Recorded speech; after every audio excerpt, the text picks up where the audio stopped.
Canal del Congreso, el canal de la Unión, presenta.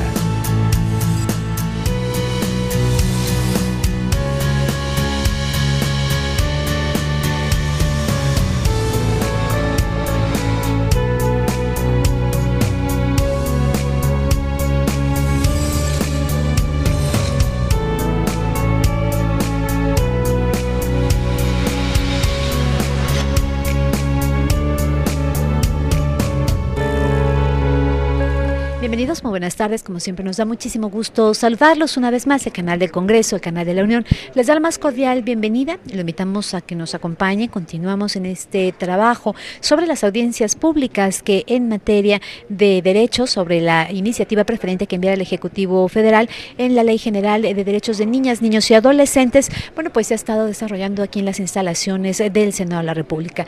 Les recuerdo esta iniciativa preferente, que es un mandato constitucional, es una facultad que le da el artículo 71 constitucional al jefe del Ejecutivo Federal de enviar una iniciativa con carácter de preferente, y esto implica un tiempo muy acotado precisamente para que se pueda llevar a cabo el análisis, la discusión de este tema. Justamente este 1 de septiembre llegó esta iniciativa preferente y ha sido turnado a la Cámara de Senadores como Cámara de Origen. Se encuentran las Comisiones Unidas sesionando desde el día de ayer en estas audiencias públicas, y en este momento iniciamos la parte vespertina de estas audiencias, donde se estará escuchando la voz de los académicos y especialistas en la materia. Iniciamos.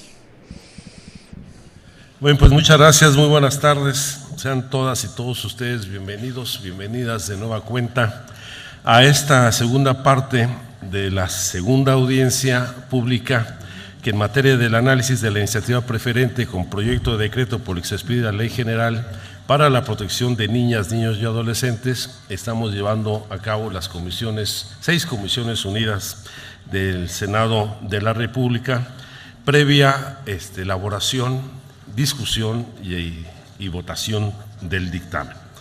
Vamos a proceder a la cuarta audiencia el día de hoy, en donde hemos invitado a distintos especialistas en la materia. En esta sesión vespertina contaremos con la participación de Luis Alberto Barquera Medina, presidente de la Organización para el Desarrollo Social y la Educación para Todos. Participará también la doctora Minerva Gómez Plata, investigadora de la Universidad Autónoma Metropolitana, la licenciada Katia de Artigues, activista social y vieja conocida de este Senado en las discusiones que tuvimos en temas de telecomunicaciones, que le fue bastante bien.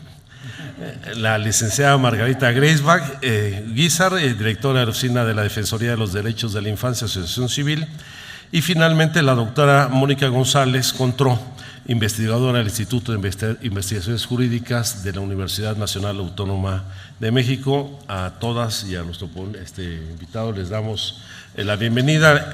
A nombre de las Comisiones Unidas agradecemos que hayan aceptado la invitación a participar en estas audiencias y estamos convencidos de que sus aportaciones van a ser muy importantes, como lo han sido las sesiones que hemos tenido tanto el día de ayer como a lo largo de la mañana del día de hoy.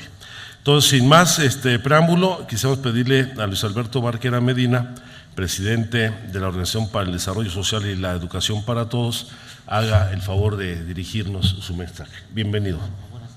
Aprieta el botoncito. Eso es. Buenas tardes,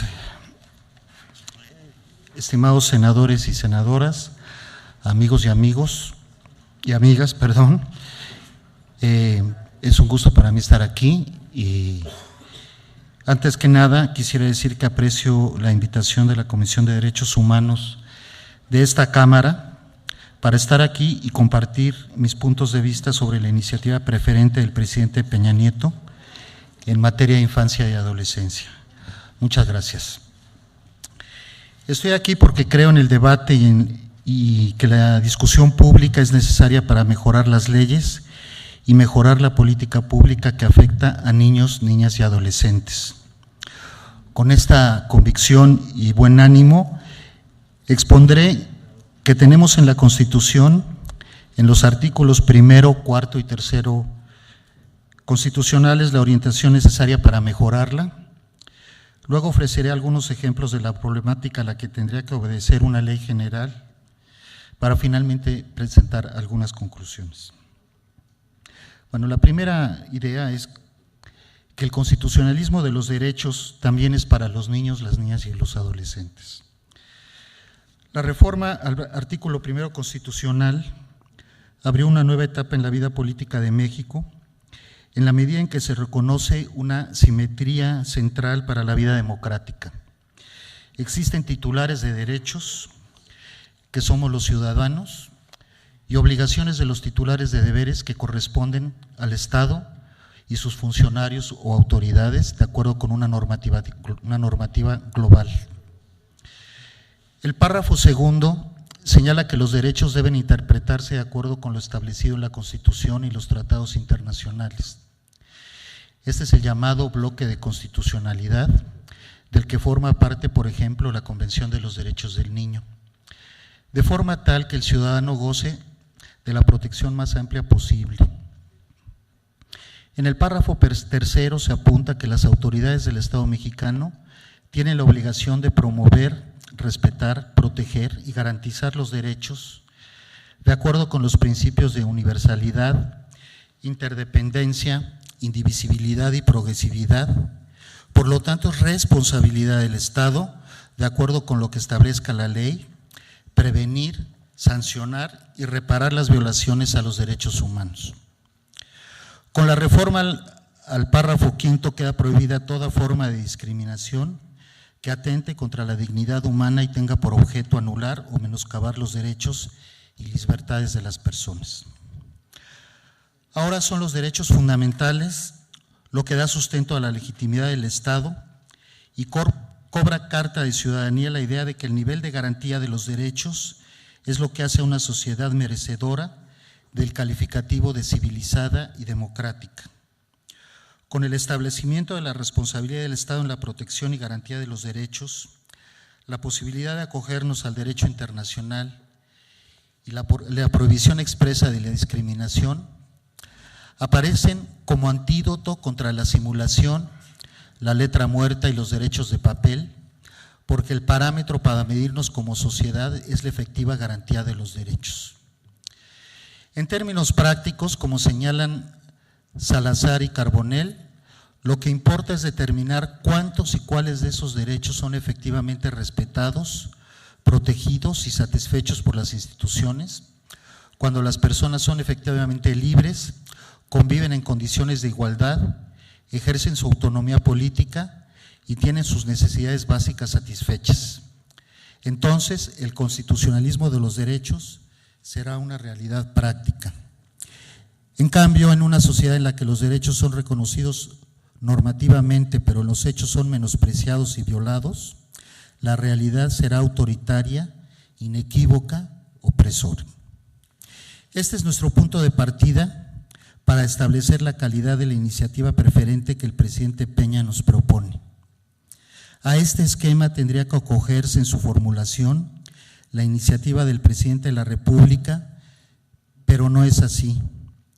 La iniciativa del presidente Peña, en la medida en que privilegia una lógica declarativa, desdibuja las obligaciones que el Estado mexicano tiene para con los niños, las niñas y los adolescentes de México, de acuerdo con el artículo primero constitucional.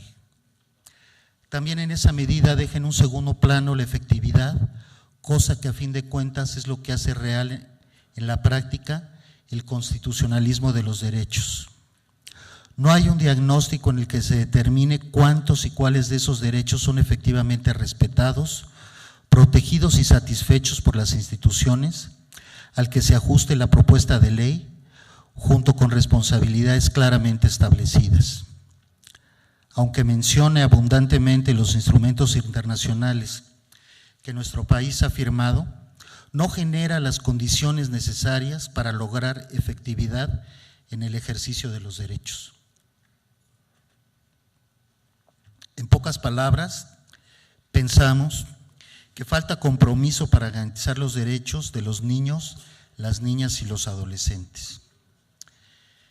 En cuanto al interés superior del niño, la falta de compromiso de los derechos se subraya con el hecho de que la iniciativa no privilegia el interés superior del niño al dar la espalda a la posibilidad de ser una verdadera guía para el diseño, seguimiento y evaluación de las políticas públicas dirigidas a la niñez y adolescencia, como dice el artículo 4 constitucional.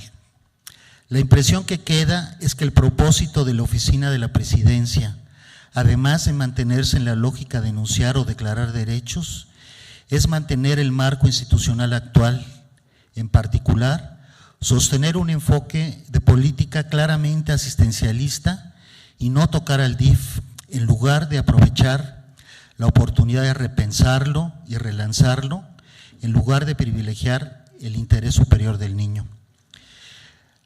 La concepción de los centros de asistencia social y la atención de niños, niñas y adolescentes no acompañados es un buen ejemplo de esta visión asistencialista. Durante años, el Sistema Nacional para el Desarrollo Integral de la Familia, una institución fundada en 1977 durante la administración del presidente José López Portillo, se transformó más en el discurso que en la práctica en cuanto a la dirección y operación que marcan los instrumentos firmados por México. No queremos una ley que solo signifique en realidad una permanencia conceptual, política e institucional anclada en lo que ya tenemos y que comprobadamente es insuficiente. Los niños y las niñas de México no requieren dádivas ni un trato de menorcitos, sino una política de infancia que reconozca su interés superior y los asuma de una vez por todas como sujetos de derecho. El tercer ámbito de este trabajo. La iniciativa preferente está lejos del espíritu y el mandato del artículo 73, así como del dictamen que le dio origen. Definir la distribución de competencias y las formas de coordinación entre la Federación, las entidades federativas y el Distrito Federal y los municipios, y superar la articulación y contradicciones de los diversos ordenamientos legales referidos a la niñez en los distintos ámbitos. La Ley General de Educación es un buen ejemplo de lo que quiero decir. En su artículo 12 señala con toda claridad que corresponde de manera exclusiva a la Autoridad Educativa Federal establecer para toda la República los planes y programas de estudio para la educación preescolar, la primaria, la secundaria, la normal y demás para la formación de maestros de educación básica. Eso dice el artículo 12. En el artículo 13 se definen las competencias que corresponden de manera exclusiva a las autoridades educativas locales. No existe ningún párrafo similar a los anteriores en la iniciativa preferente.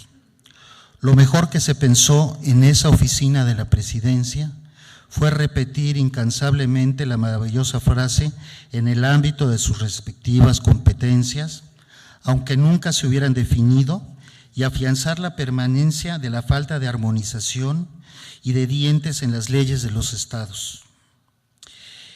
El hecho es que los derechos enunciados en la ley del 2000 y en todas las leyes de infancia promulgadas en los estados no se han reflejado en una nueva institucionalidad, acorde con la obligación del Estado de garantizar la efectividad de todos los derechos para todos los niños y las niñas de México. La iniciativa del presidente nos va a ayudar a superar el déficit de la institucionalidad actual, el desorden en la política de infancia y la adolescencia y a orientar una armonización legislativa acorde con la garantía efectiva de los derechos en las leyes locales. Una mala ley general solo reproducirá el atraso legislativo.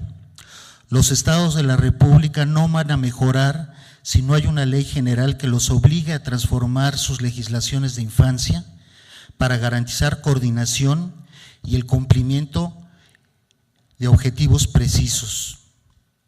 En la medida en que la indefinición de competencias permanece, no se alcanza el objetivo que dio lugar a la reforma constitucional al 73, de acuerdo con el dictamen que le dio origen, comillas, el establecimiento de una política integral en materia de derechos de la niñez que permita una acción efectiva y coordinada del Estado mexicano para velar por el interés superior de los mismos, cumpliendo con los tratados internacionales de lo que México es parte.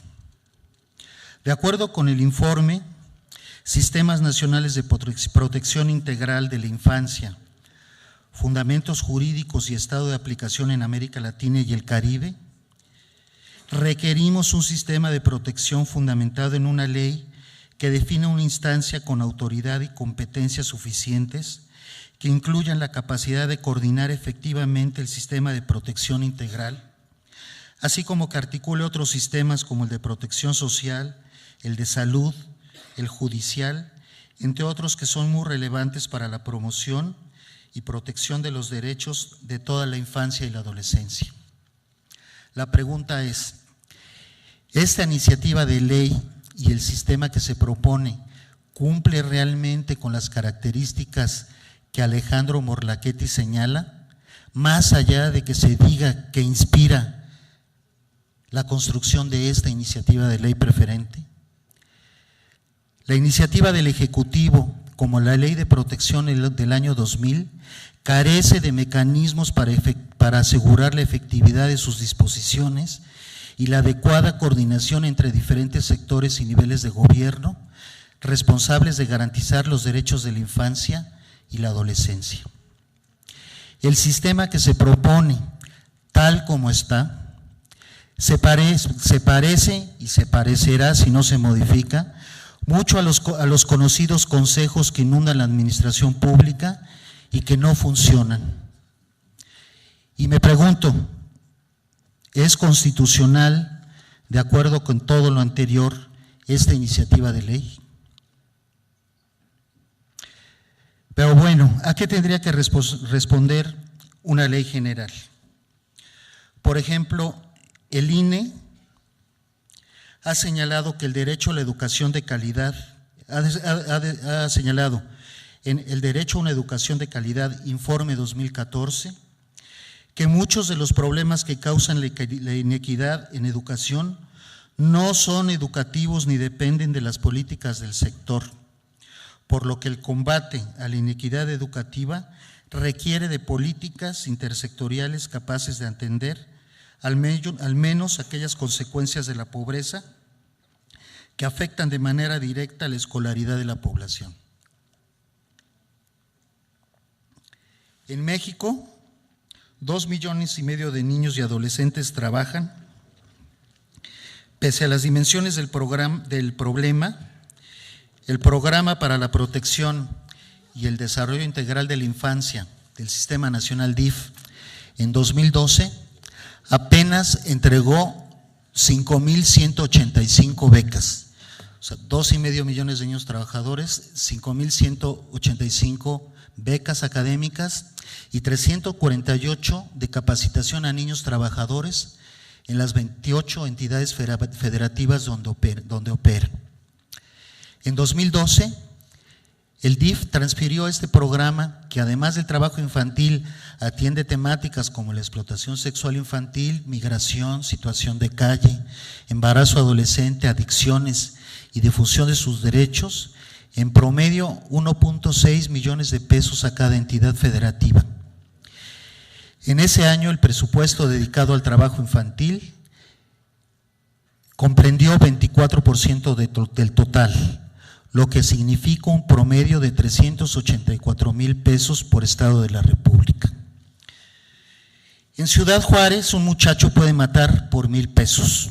¿Por qué? El periodista Joan Grillo documenta que los sicarios adolescentes son fruto de la marginación sistemática de los últimos 20 años. Una trabajadora social entrevistada por él dice: el gobierno no ofrece nada, ni siquiera puede ofrecer 1,000 pesos. La mafia es la única que se acerca a esos muchachos y les ofrece algo. Les ofrece dinero, teléfonos móviles y pistolas para que se defiendan.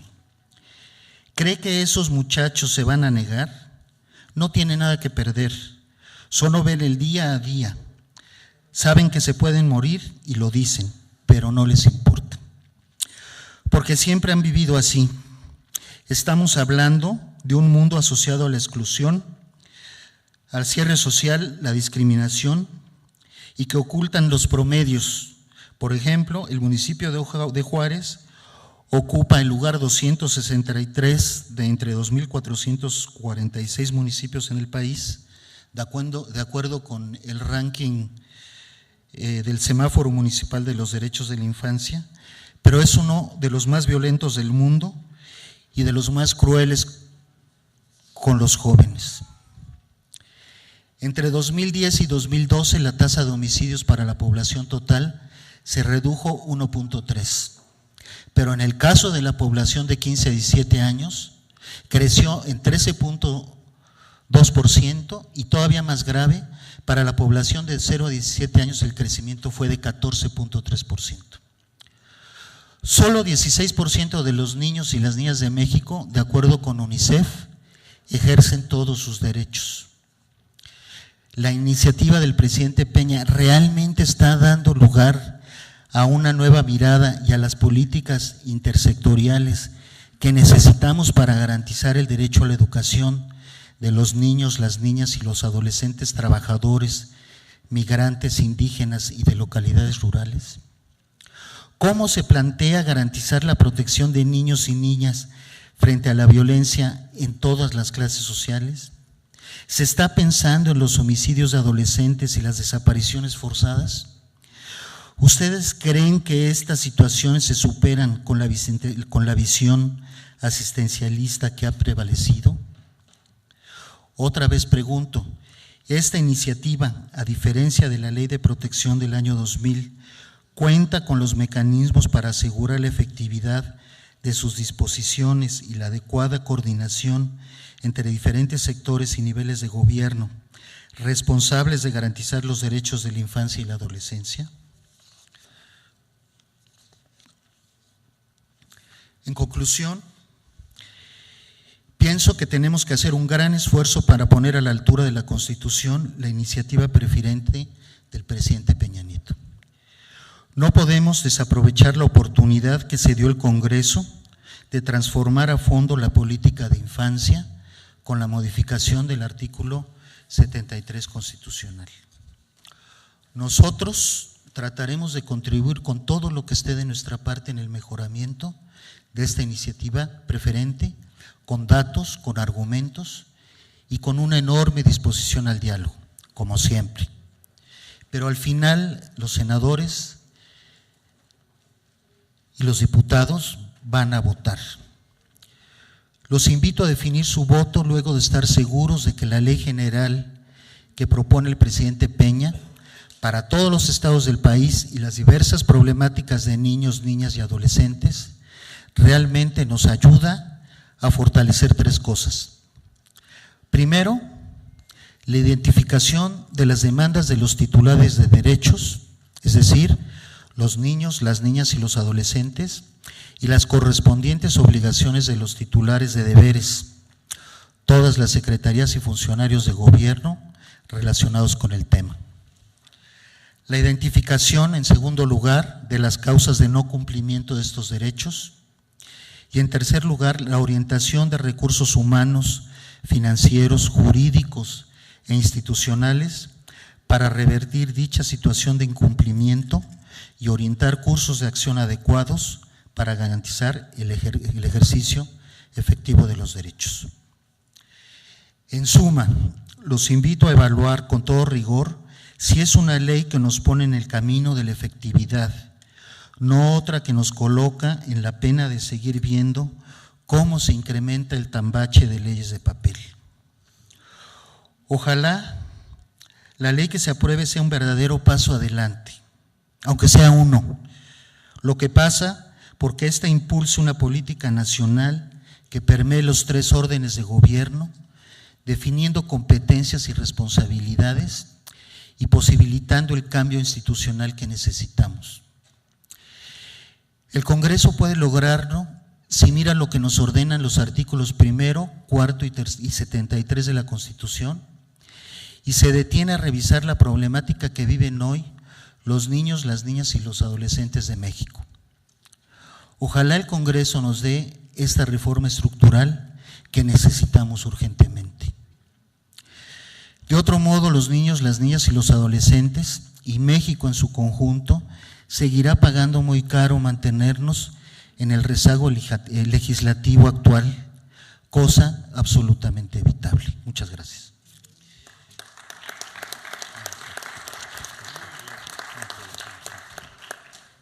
Bien, le agradecemos al maestro Barquera Medina su participación. La dinámica que hemos seguido es hacer el conjunto de las presentaciones. Al final, la senadora, los senadores y si nos acompañan las diputadas y diputados que invitamos a hacer una ronda de preguntas para que se vayan respondiendo por parte de cada uno de los ponentes. Entonces vamos a hacer el relevo para que pueda hacer uso de la palabra la doctora Minerva Gómez Plata, investigadora de la Universidad Autónoma Metropolitana, agradeciéndole por supuesto a Alberto Barquera Medina su presentación.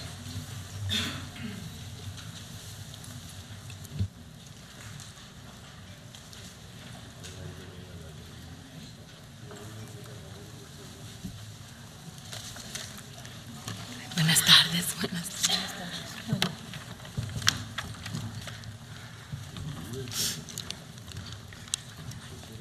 Gracias.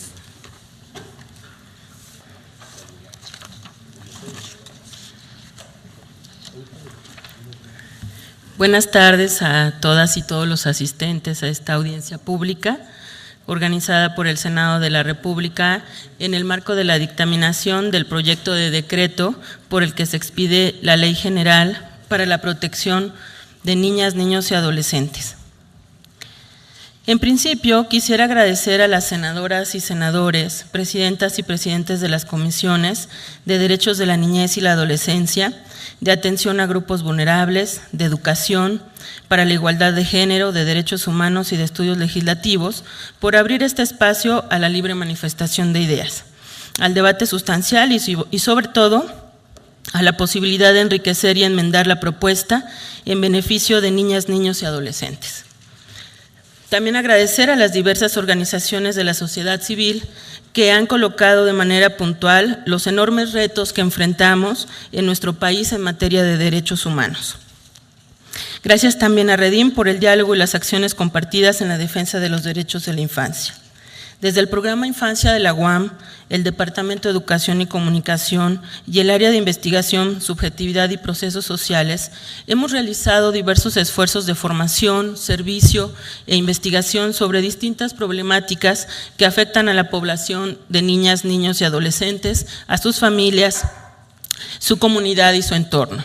Estas reflexiones tienen el antecedente de una investigación que iniciamos en el 2005 en el posgrado de Antropología Social de la Escuela Nacional de Antropología e Historia con el tema del desamparo y los modelos de intervención.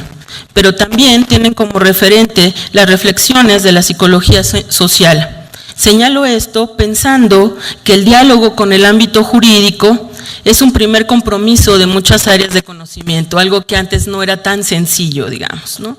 Pero también es un compromiso de los ámbitos de esta materia, dialogar con distintas miradas y distintos referentes para que la conformación de la norma y los marcos legales pueda responder a las realidades que actualmente enfrentamos para concretar la puesta en marcha de los derechos a los que todos los ciudadanos tenemos que acceder.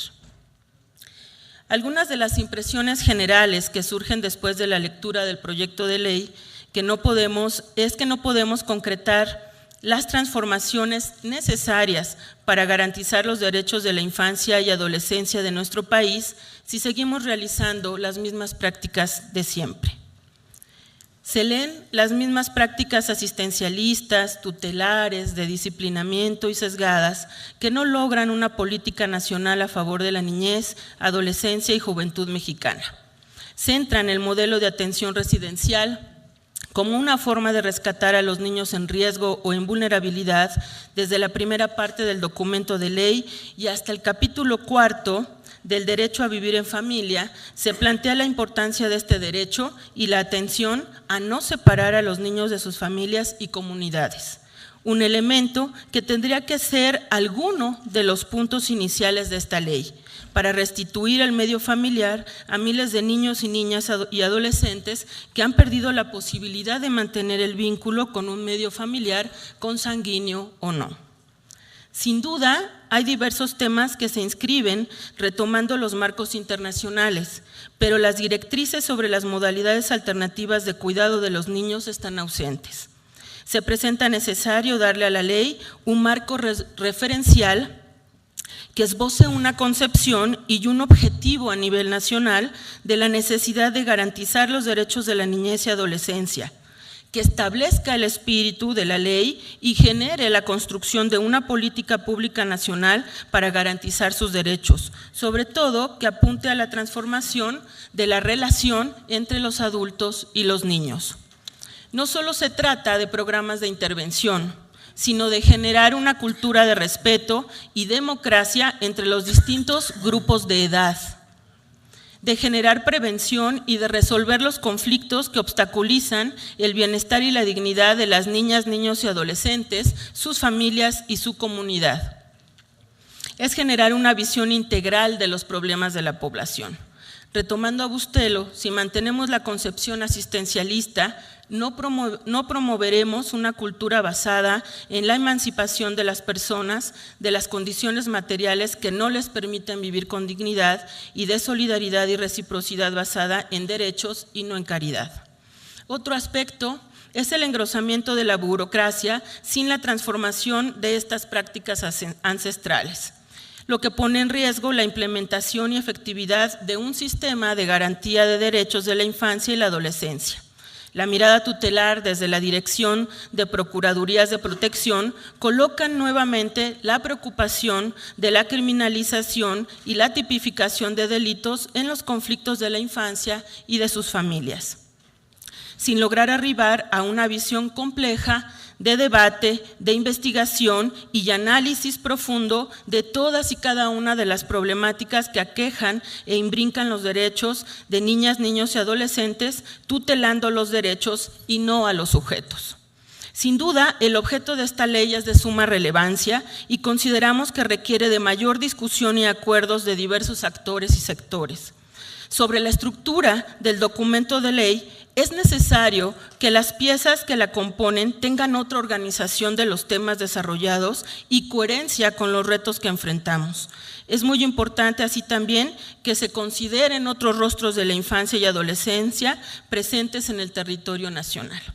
Sobre aspectos puntuales, parece central redefinir, primero, el ámbito de las respectivas competencias de las instancias y entidades en todos sus niveles, con la finalidad de concretar la transversalidad y o articulación de las competencias para romper la dinámica del aislamiento, duplicación o traslapamiento de acciones o programas.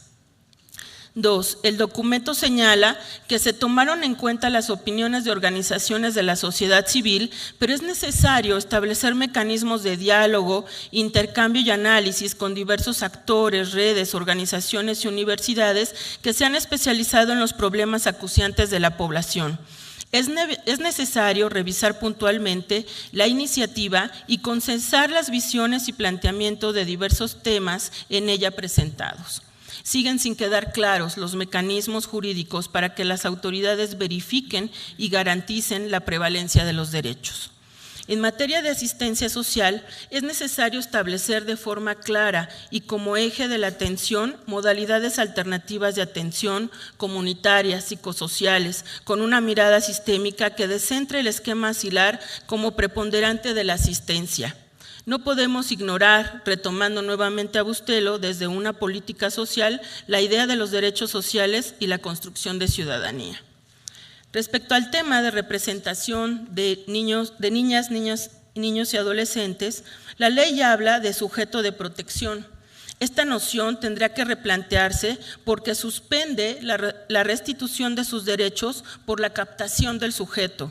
Es necesario transformar esa concepción y las prácticas que derivan de su detención en los servicios de los órganos jurisdiccionales.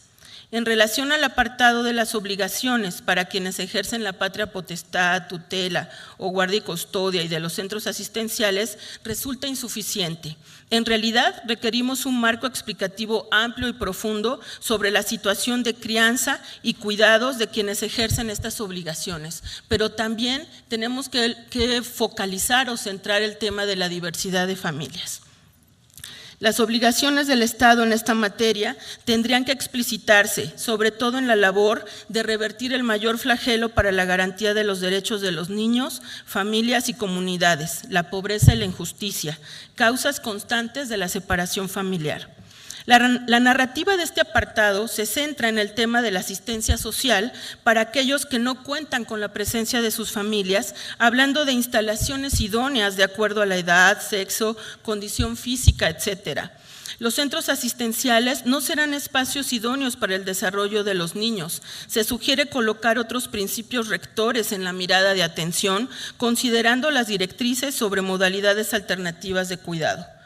El derecho a vivir en familia tendría que ser un punto inicial que paute las atribuciones del Estado en relación al apoyo de quienes ejercen la patria potestad, tutela o guarda y custodia.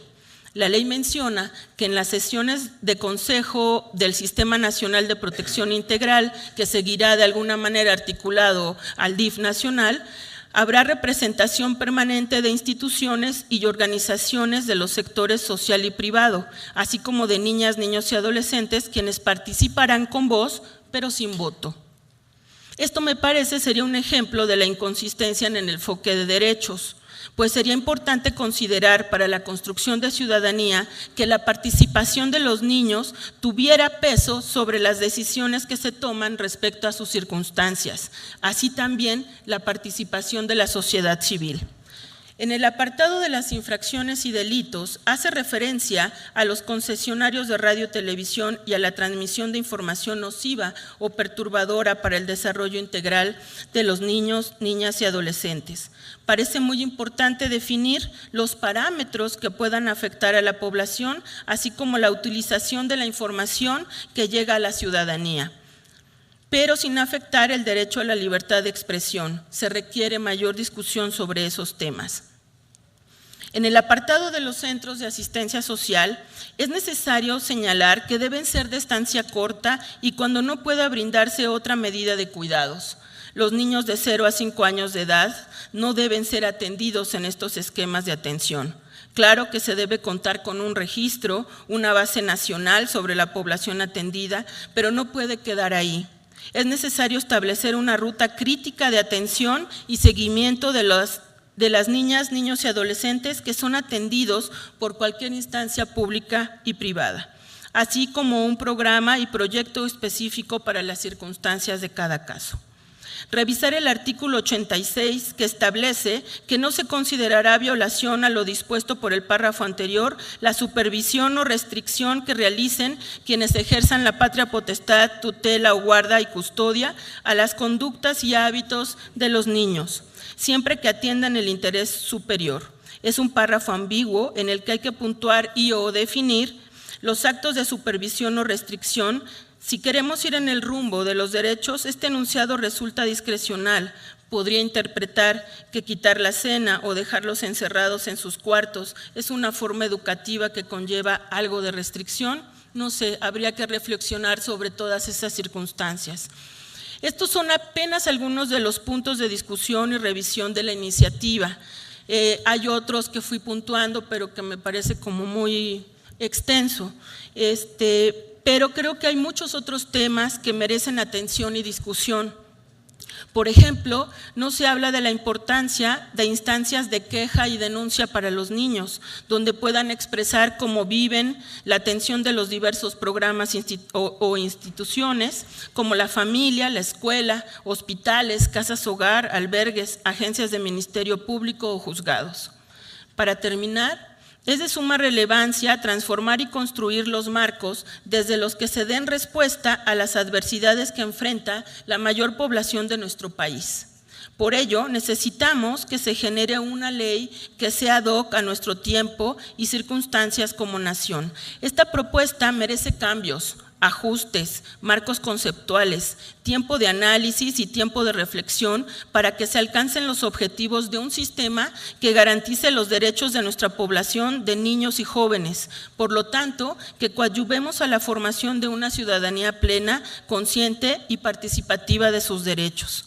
Al decir de Bustelo, para cerrar, la infancia como otro comienzo es la cuestión mayor y crucial a resolver por un proyecto abierto al futuro, que comience por anunciar la libertad desde el nacimiento, el principio y la iniciación de la vida. En este alumbramiento, la primera señal es que la vida representa una ruptura y también la posibilidad de una discontinuidad radical con lo existente. Si esta significación de la infancia puede ser sostenida políticamente, ello implica pensar en el recreo, re-creo de la infancia, esto es la infancia en su dimensión creadora. Trabajemos por ello. Gracias.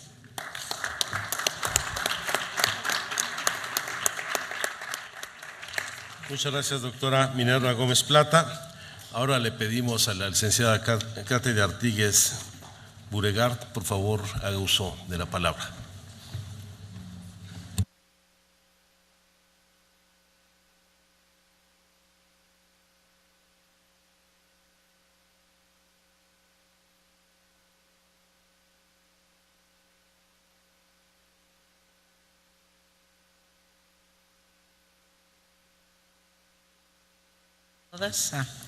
Muy buenas tardes a todos y a todas. Antes que nada, quiero expresar mi agradecimiento para los presidentes de estas comisiones que me invitaron a hablar del tema de niños, niñas y adolescentes con discapacidad en esta iniciativa.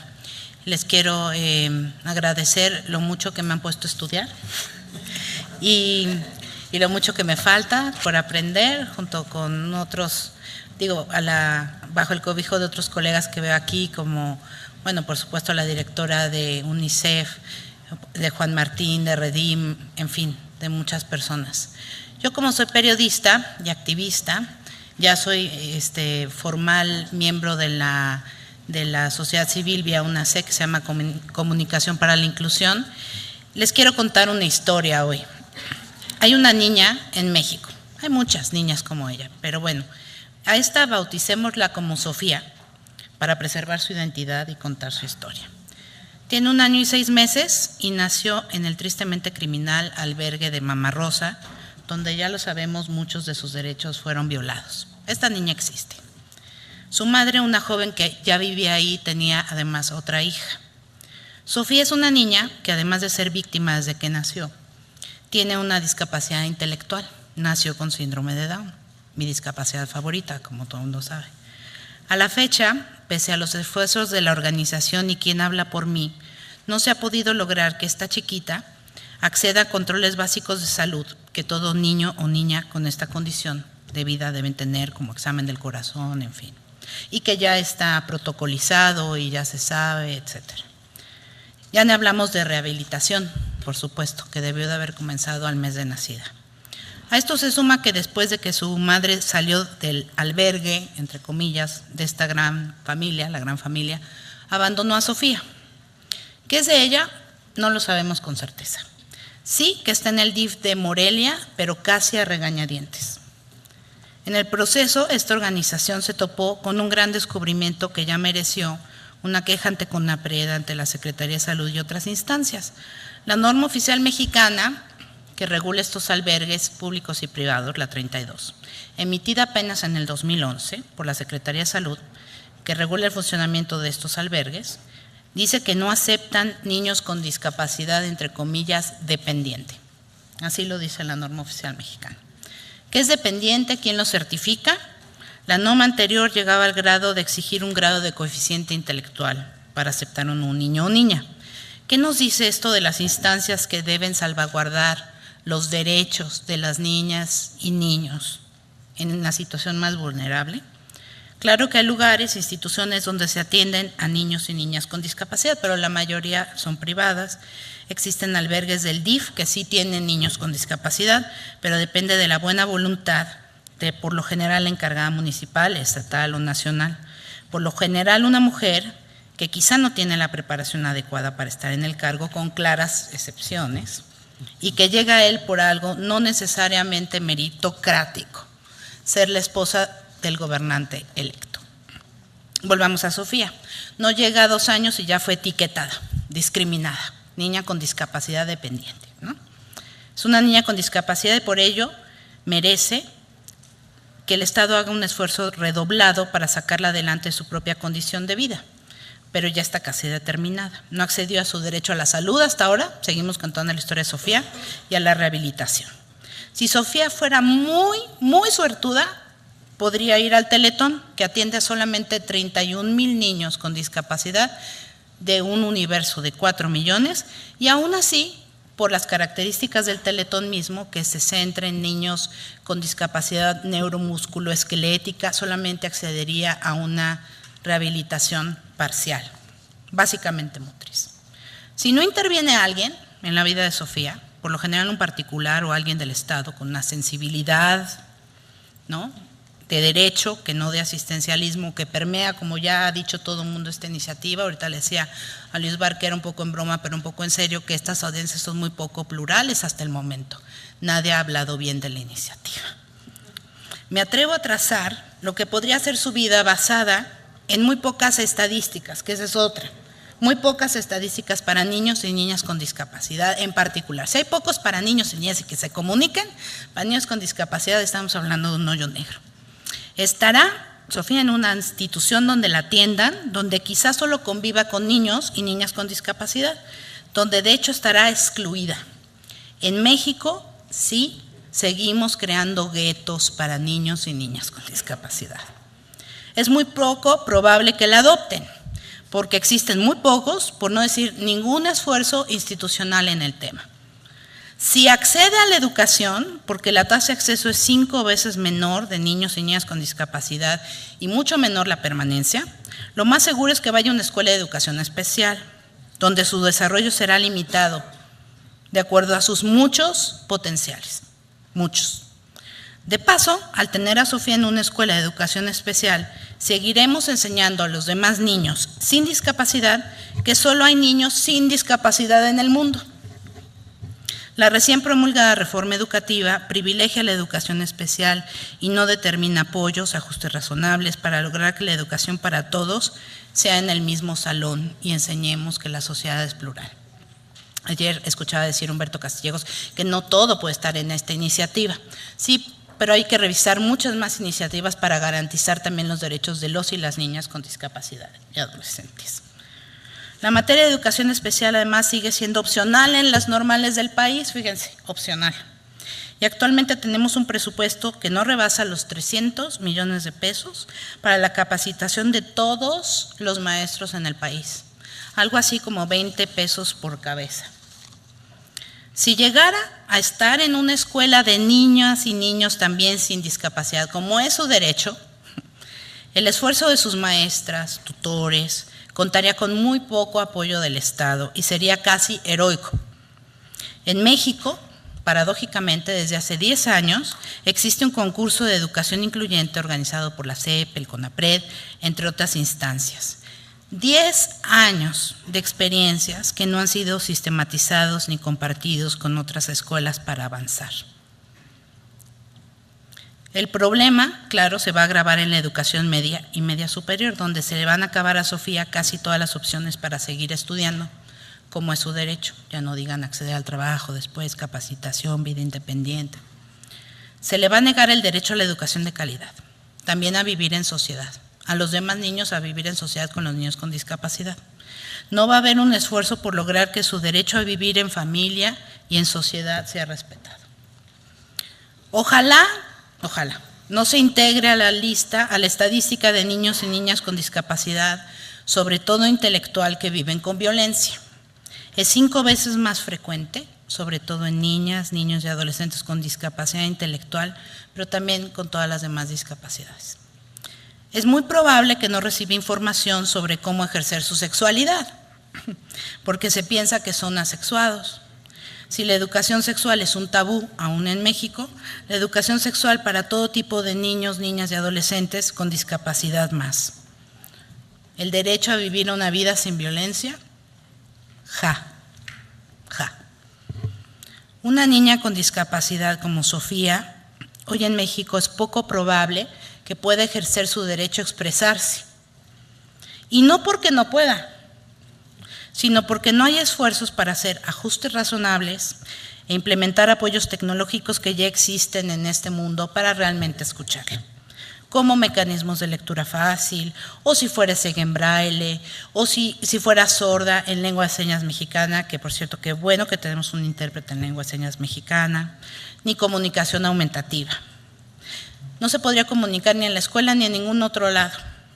Como tampoco lo hacemos con otros niños con discapacidad, ya no se diga una discapacidad múltiple o psicosocial, un niño sordo, ciego, con autismo, con parálisis cerebral, o niños que además de tener una discapacidad son migrantes e indígenas. Ejemplo de ello es esta ley. Como decía Mireya, estamos hablando de hacer una nueva ley para niños, niñas y adolescentes con y sin discapacidad, sin tomarlos en cuenta a ellos, y ni siquiera a las organizaciones que trabajan con y para ellos. Una propuesta que en serio quisiera ser inclusiva, los escucharía a ellos también, como marca la Convención por los Derechos del Niño, que solo va a cumplir 25 años, y la Convención por los Derechos de las Personas con Discapacidad, cuyo lema es nada de nosotros sin nosotros. Esta última convención, por cierto, no está ni contemplada en la exposición de razones de la iniciativa presidencial preferente, así como no están tampoco otras de género. Cuando Sofía deje de ser adolescente, lo más seguro es que la declaren en estado de interdicción, incapaz para decidir cualquier cosa de su vida, negando su derecho a la capacidad jurídica también. Esta sociedad y esta ley la va a declarar niña de por vida.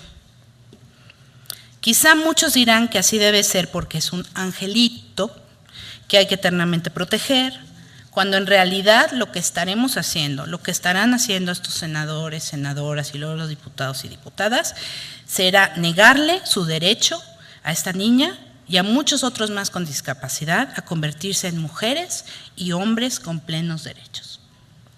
Una ciudadana, Sofía sí, con síndrome de Down, una eterna niña.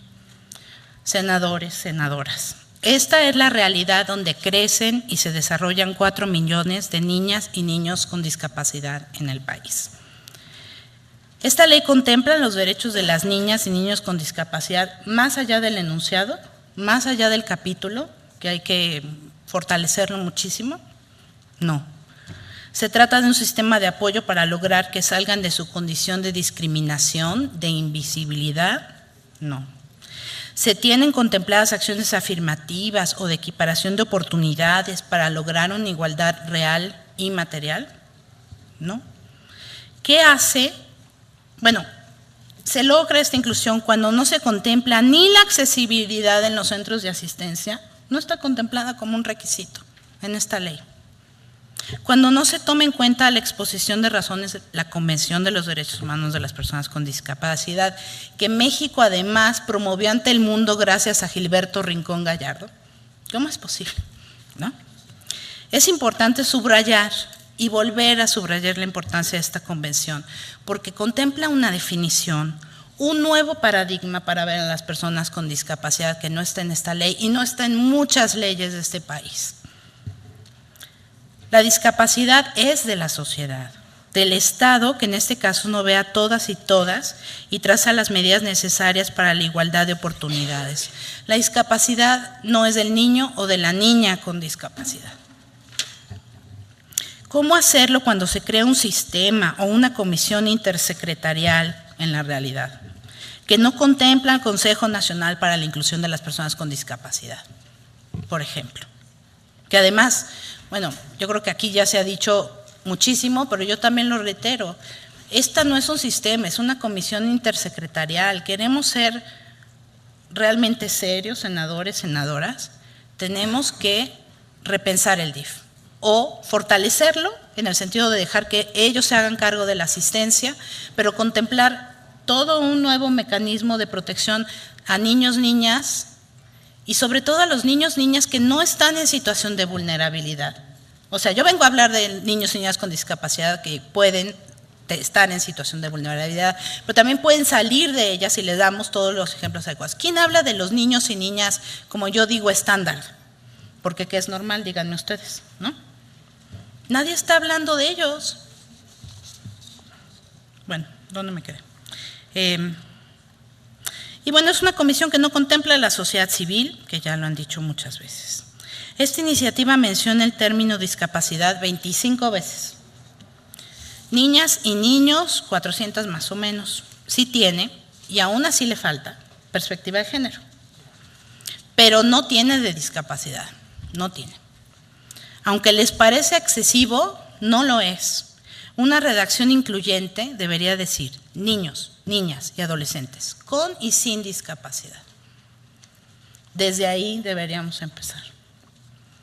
Con el apoyo de dos muy preparados abogados, quienes además viven con una discapacidad, Agustín de Pavia Frías y Carlos Ríos Espinosa, me di a la tarea de revisar punto por punto esta ley y hacer sugerencias de cambio. La terminamos hace apenas unas horas, como esa iniciativa preferente, ¿verdad? Todo rápido. Pero se las haremos llegar. Tienen en sus manos senadores, senadoras, con y sin discapacidad, aunque veo que todos aquí no tienen discapacidad. No vino Barbosa. Sí.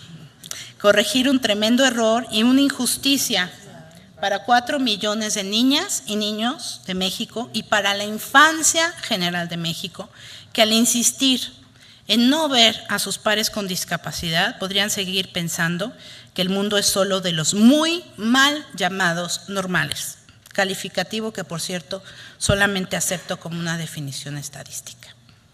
Muchas gracias.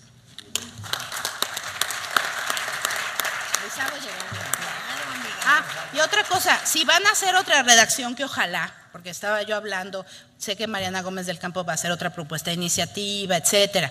La que quieran, la revisamos y le ponemos perspectiva de discapacidad, ¿no? Por nosotros no queda. ¿Sale? Gracias. Muchísimas gracias, Katia. Agradecemos sinceramente tu participación. Toca el turno a la licenciada Margarita Grace Baguizar, directora de la Oficina de la Defensoría de los Derechos de la Infancia, Acción Civil. No ha llegado. Podemos continuar, entonces vamos a pedirle a la doctora Mónica González Contró, investigadora del Instituto de Investigaciones Jurídicas de nuestra máxima casa de estudios, haga por favor uso de la palabra.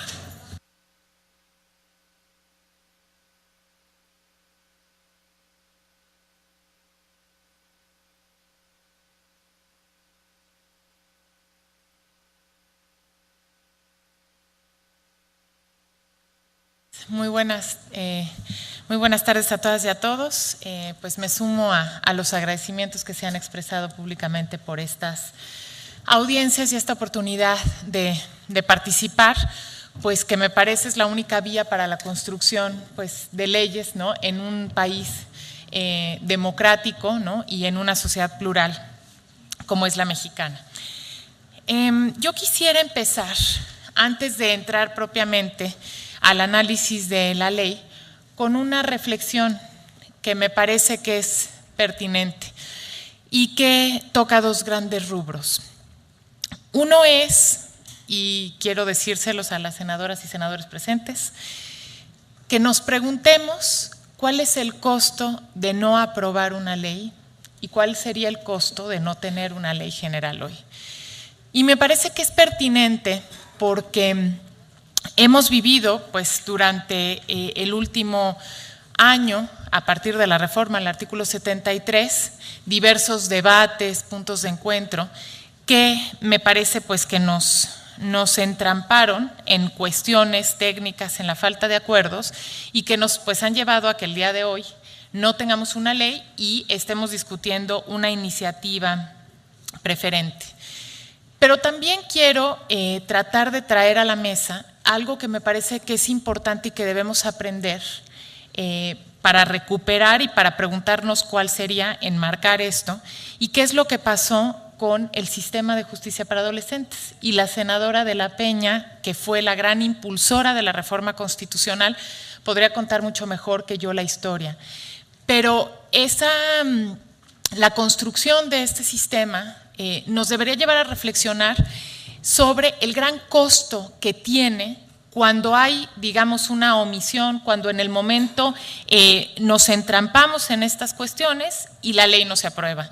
Y la realidad de lo que pasó en el sistema de justicia para adolescentes es que a 9 años de la aprobación de la reforma constitucional, habiendo en el momento de la aprobación de la reforma 4 iniciativas de ley